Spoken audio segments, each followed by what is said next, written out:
Kita lanjut bahas Wudong Qiangkun Season 4 episode 7. Oke lah, gak usah banyak mang-ming-meng. Kita langsung masuk aja ke pembahasan.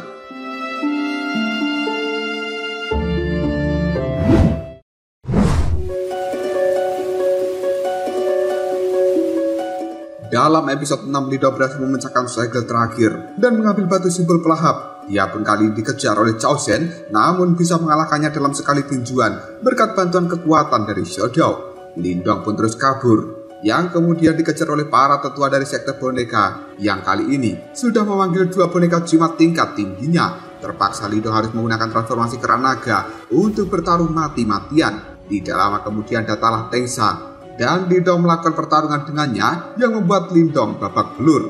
Merasa tidak mampu melakukan perlawanan lagi, Lidong pun memilih terjun ke dalam jurang yang diselimuti oleh energi dingin jahat yang cukup tebal.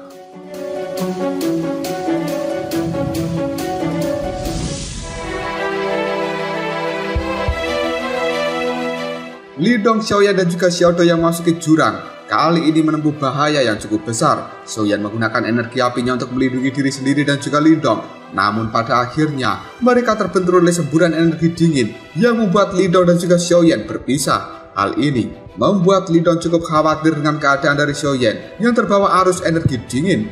Namun detik berikutnya Lidong juga langsung terbentur batu besar yang membuat dirinya pingsan dan terjatuh ke bagian terdalam dari jurang energi dingin ini. Kondisi dasar jurang ini cukup aman karena tidak ada energi dingin yang berhembus. Lidong yang pingsan pada akhirnya tersadar dan Xiaodao menyuruh Lidong untuk jangan bergerak dulu karena kondisi tubuhnya cukup parah. Tempat ini cukup aman bagi Lidong untuk memulihkan dirinya.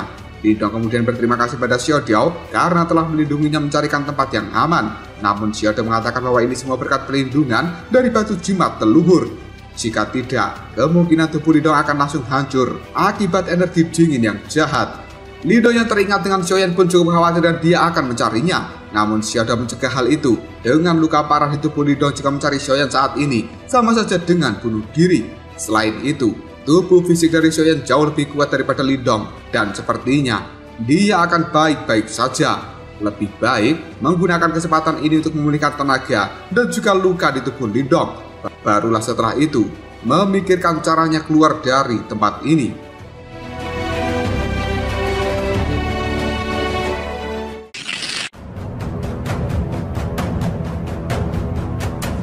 Selanjutnya Lidong berusaha menyerap energi yang ada di tempat ini untuk pemulihan. Namun dirinya gagal karena energinya didominasi oleh aura yang sangat dingin. Melihat hal ini, Xiaodao langsung meminta 200.000 pil yuan murni milik Lidong. Dia kemudian menciptakan sebuah formasi segel supaya Lidong bisa menyerap energi yang ada di tempat ini. Sebenarnya Lidong cukup berat menghabiskan 200.000 pil yuan hanya untuk membuat segel. Namun Xiaodao menyuruh Lidong untuk tidak perhitungan karena ini juga demi dirinya sendiri. Yang kemudian Xiaodao pun menyuruh Lidong segera melakukan penyerapan karena formasi ini hanya bisa bertahan selama 5 jam saja. Dibantu dengan penyaluran energi milik Xiaodao, pada akhirnya luka dan juga kekuatan di tubuh Lidong bisa pulih sepenuhnya hanya dalam waktu 2 jam saja. Hal ini membuat Lidong merasa lebih baik. Bahkan kekuatan dalam tubuhnya juga terasa melimpah. Karena kekuatannya sudah kembali, Lidong akan keluar mencari Xiaoyan. Namun dia tidak bisa merasakan keberadaan energi yuan milik Xiaoyan. Dan Xiaodao menjelaskan, memang tempat ini adalah tempat yang terisolasi dari dunia luar. Dan yang terbaik adalah memurnikan batu simbol pelahap di tempat ini saja. Hal itu akan lebih aman dari berbagai gangguan yang akan muncul, terutama dari orang-orang kuat yang akan merebut batu simbol pelahap. Ide dari Xiaodao itu pun disetujui oleh Lidong.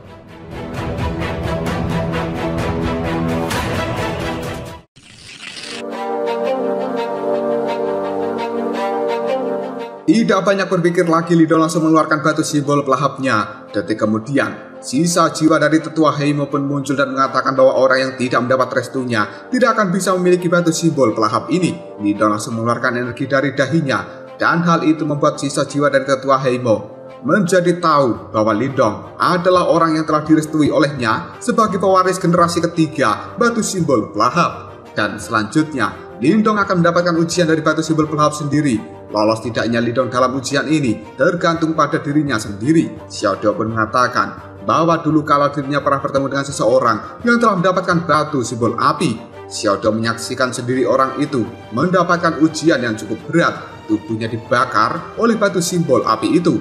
Sementara menurut Xiao Diao, batu simbol pelahap merupakan batu yang paling misterius di antara 8 batu simbol. Dia tidak tahu ujian macam apa yang akan dialami oleh Lindong. Karena Lindong sudah memutuskan untuk menjadi pewaris berikutnya, maka Lindong tidak akan menyerah dan akan menanggung semua resikonya. Ketua Heimo pun langsung membuka kekuatan dari batu simbol pelahap dan dia menyuruh Lindong bersiap untuk menjalani ujian.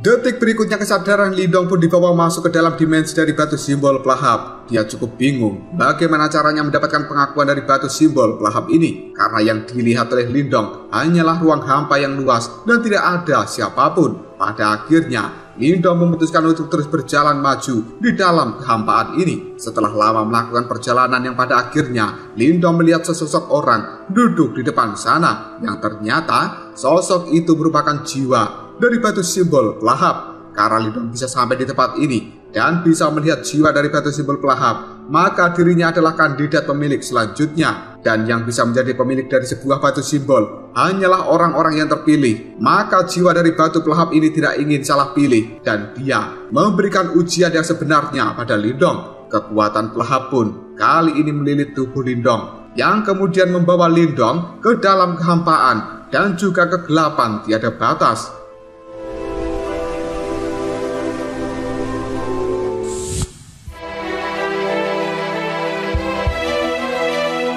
Tiga bulan pun telah berlalu. Xiao Dao sudah kelihatan cukup bosan karena selama ini dirinya terus menjaga tubuh fisik Lindong yang jiwanya sedang menjalani ujian di dalam dimensi batu pelahap. Xiao Dao hanya berharap Lindong lulus ujian dan bisa segera keluar dari tempat ini. Tidak lama kemudian muncullah segerombolan monster.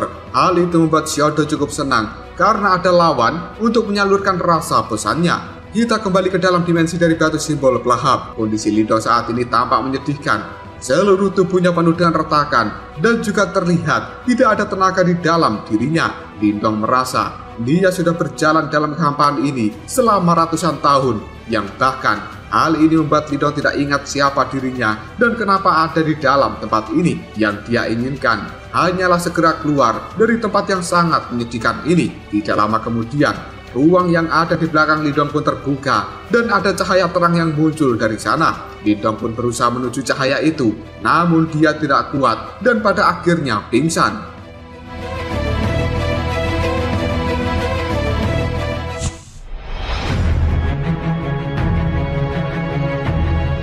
Setelah sadar Lindong sudah berada di pangkuan dari Jintan. Hal ini membuat Lindong cukup bingung kenapa dirinya bisa ada di rumahnya. Dia pun ragu apakah ini adalah kenyataan atau halusinasi saja. Tidak lama kemudian muncullah ayah dan juga kakek Lindong yang terlihat gembira karena Lindong sudah kembali ke rumahnya.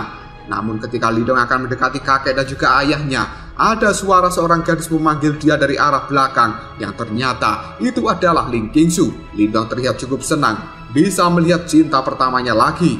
Namun Qingsu kali ini terlihat sangat kecewa karena Lindong masih sangat lemah dan ucapannya selama ini yang berniat untuk melampaui seorang Ling Qingsu hanyalah bualan belaka. Qingsu kemudian menghilang dari tempat ini dan hal itu segera tergantikan oleh kemunculan Lilang Tian yang menertawakan Lindong karena dia hanyalah seekor semut yang sedang bermimpi untuk bersaing dengan seorang Lilang Tian.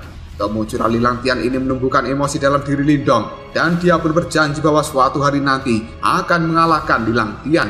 Tidak lama kemudian Jintan kembali memanggil Lindong dan menyuruhnya segera masuk ke dalam rumah. Pada akhirnya, hal ini membuat Lindong tersadar bahwa semua ini hanyalah sebuah halusinasi dan bagian dari ujian. Lindong pun memilih melanjutkan perjalanannya dan keluar dari dunia halusinasi ini. Pada akhirnya, Lindong kembali mendapatkan kekuatannya dan dia merasa bahwa dia saat ini adalah sang pelahap. Hal ini dalam sekejap saja mengubah mata dari Lindong menjadi hitam pekat karena Lindong adalah sang pelahap sebenarnya.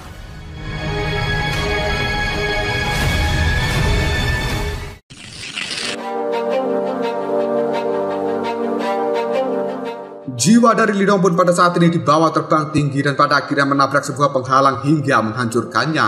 Di mana kali ini, jiwa dari Lindong seolah-olah berada di ruang angkasa yang benar-benar luas tanpa ujung. Dan pada akhirnya, dia pun kembali bertemu dengan jiwa dari batu simbol pelahap. Hal ini membuat jiwa dari batu simbol pelahap cukup senang dan tidak menyangka bahwa Lindong akan lulus dari ujian yang telah dia berikan. Dan kali ini, jiwa batu simbol pelahap itu pun resmi mengakui Lindong sebagai pemilik selanjutnya dari batu simbol pelahap. Mulai hari ini dan juga seterusnya, jiwa pelahap akan menyatu dengan jiwa Lindong karena Lindong adalah sang pelahap. Dengan adanya kekuatan besar ini, Lindong memiliki tanggung jawab yang besar pula karena dia harus melindungi dunia ini bersama dengan orang-orang yang ingin dia lindungi. Di luar sana, Xiaodo telah membunuh semua monster yang muncul dan dirinya kali ini kembali terlihat sangat bosan karena 6 bulan telah berlalu, namun Lindong tidak kunjung keluar dari dalam dimensi ujian.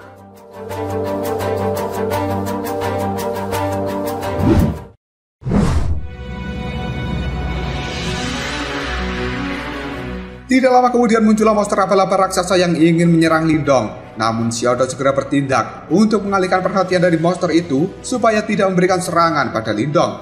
Namun monster laba-laba ini tampaknya memiliki kecerdasan tertentu. Dia menyadari jika Xiaodo hanya mengalihkan perhatiannya. Alhasil, monster laba-laba ini kembali bergerak ke tempat Lindong dan Xiaodo gagal menghentikan monster itu karena tubuhnya saat ini terlilit oleh jaring laba-laba yang dikeluarkan oleh monster tersebut. Namun tidak disangka, tubuh raksasa dari monster itu pun langsung terlilit sebuah energi pelahap yang membuat tubuhnya tersedot masuk ke dalam batu simbol pelahap. Tidak lama kemudian muncullah jiwa dari Lindong yang sudah lulus ujian. Hal ini membuat Xiaodo cukup senang sekaligus jengkel karena 6 bulan harus terkurung di tempat ini. Namun Lindong malah terlihat cukup kaget karena ternyata dia hanya menjalani ujian selama 6 bulan saja. Lindong selama ini merasa di dalam dimensi batu pelahap sudah seperti ratusan tahun. Lindong pun berterima kasih pada Xiaodo karena telah menjaga tubuhnya. Dan detik berikutnya, jiwa Lindong kembali masuk ke dalam tubuh. Dia lalu mengajak Xiaodo untuk segera keluar dari tempat ini. Sementara di luar sana, Tensa mendapat laporan dari Chao Shen bahwa persiapannya sudah matang. Dan hari ini, mereka pasti bisa menangkap Xiaoyan yang selama 6 bulan ini terus mengamuk dan banyak membunuh orang-orang dari sekte boneka. Tidak lama kemudian muncullah Xiaoyan yang membawa satu mayat dari anggota sekte boneka. Melihat hal ini, Tensa menyuruh anak buahnya untuk segera mengepung dan juga menangkap Xiaoyan.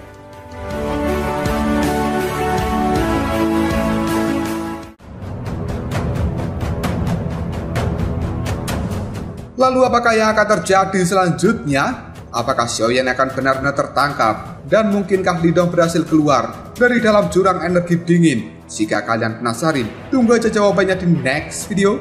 Ngobrol sob.